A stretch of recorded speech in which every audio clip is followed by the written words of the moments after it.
We're living in one of the most uncertain times in the world right now.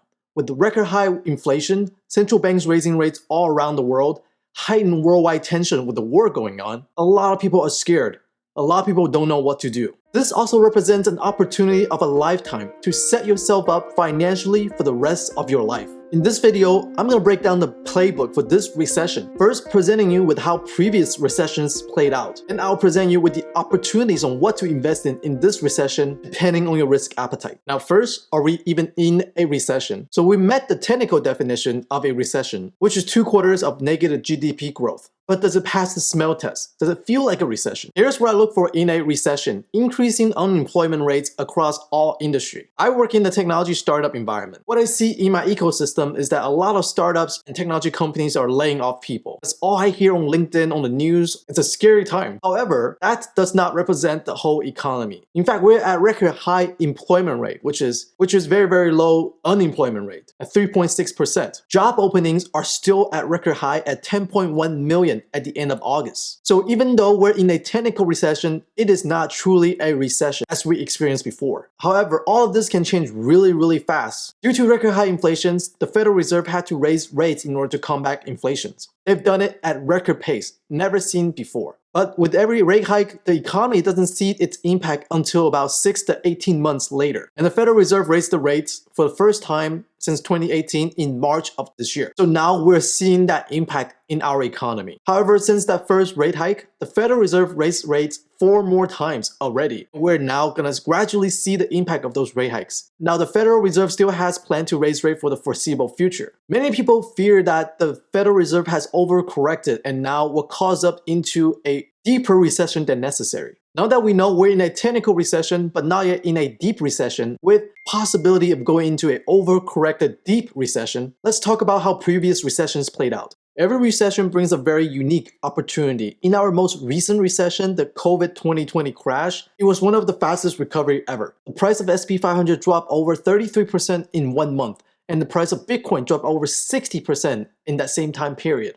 However, if you took action on the opportunity to start buying, you would have doubled your money in SP 500 and 10 times your money in Bitcoin. Now, I didn't include real estate as an opportunity here because the price of real estate usually lags behind the market. By the time Federal Reserve lower rate, the home prices across the country in all major cities has doubled or tripled in such a short amount of time. So you really didn't have an opportunity to buy into that asset unless you already held real estate prior to the pandemic. But in 2008, the Great Recession, mortgage-backed securities were the main reason for that recession. Because of that, average home prices fell more than 33% across the nation, with some areas taking a 40 to 50% haircut. And it was a very long and painful bottoming process. And finally, the home prices bottomed around 2011, while the stock market bottomed in 2009. You can see there is a lag between the real estate market and the stock market. And if you took the opportunity to buy real estate in 2010 and 2011, you would have made a lot of money, especially if you leverage your opportunity to buy more properties during that period. And one last recession we're going to look at is the dot-com bubble from the 2000s. For that one, it was caused by over speculations on the internet companies. And when the bubble started to burst in March of 2000, it did not bottom out until around October of 2002. So that's a 2.5-year period of a very long and painful bottoming process. At this point, you might say, William, why are you telling me all of this? I just want to learn how to invest in this upcoming recession. Here's why those information are important. History don't always repeat, but they often rhyme. We have to take a look at how previous recession worked so we can take those lessons and apply it to the current recession. Here are the opportunities to set yourself up financially for the rest of your life in this recession. First, the stock market. If you're a risk-averse investor, SPY and QQQ, the major indexes, are your best friends. The best way to invest into this market is through dollar cost averaging, where you buy a set amount every single month or every single week. Since we're almost 1 year into this market correction, with major indexes down about 25 to 30%, now is a good time to start dollar cost averaging into this market.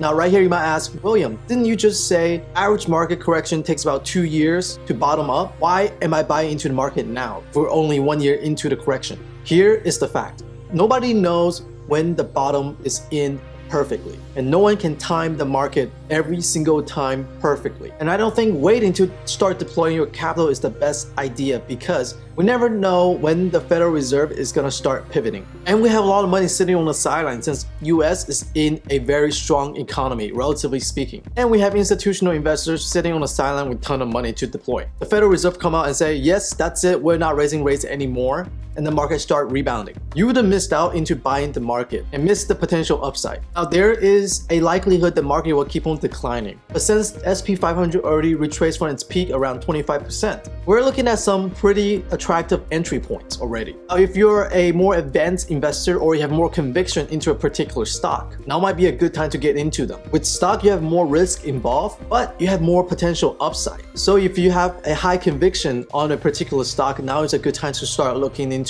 dollar cost averaging into that position. If you want to know my list of high conviction stocks that I believe in, subscribe to my channel and keep an eye out for my future video. The second opportunity in this recession is the crypto market. Now it's crazy to think this is crypto's first real economy recession. Bitcoin didn't exist until 2009. So this is very interesting to see how long it will take crypto to bottom out and rebound. Sure, crypto has gone through its own boom and bust many times before, but this time will be the first time to see how the real economy has an impact on the crypto market. Personally, I'm very bullish on crypto and I've been dollar cost averaging into small cap coins that I have convictions on. But for the conservative crypto investors out there, Bitcoin and Ethereum are the coins you should be DCA into. When the bull market comes, these coins will be the first to go up and drive up rest of the crypto market. That's when you rotate out of those coins and Ethereums and into small caps and rinse and repeat. Third is real estate. This one's a little tricky because the impact of interest rate takes a little bit of time to show up in the real estate market, and real estate lags behind the stock market as well. However, we have been seeing the prices of homes falling lately, but personally, I'm not sure whether it will present a lot of good opportunities in the real estate market. In order to see a dramatic drop in prices in real estate, we have to see a large influx of supplies selling at a lower price. And to have that, we have to have two things. One is new builds. We have to have new housing supplies come into the market. And two, we have to have existing homeowners selling their homes due to losing their jobs and couldn't afford the payments. So we have been seeing a lot of home builders seeing the buyers pulling out of the contracts. So they had to start selling the new builds at a loss. So new builds might present a great opportunity for investors. But for the second piece, for existing homeowners to move out their homes and sell at a loss, because the US economy is so strong, I'm not sure we can see that in this recession. Me, Kevin did a really good video on this, so I won't go into details about the opportunities in the real estate market. I'll link it in the description below so you can take a look. Now there you have it. This is the playbook on how to set yourself up financially for the rest of your life in this upcoming recession.